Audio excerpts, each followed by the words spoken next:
Let's make pot roast in the crock pot. As always, the recipe will be in the description box. First, you're going to work on your vegetables. We're going to cut our potatoes in fours. Then we're going to cut our onions and our celery. You're also going to prep your rosemary and cut it up into small pieces. Next, we're going to season our roast with salt and pepper.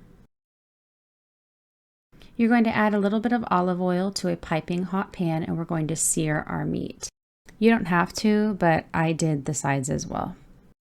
Then you're going to transfer your roast to your crock pot. Now you'll add a little bit more olive oil to that piping hot pan and add your onions for 2 minutes. You're going to saute these.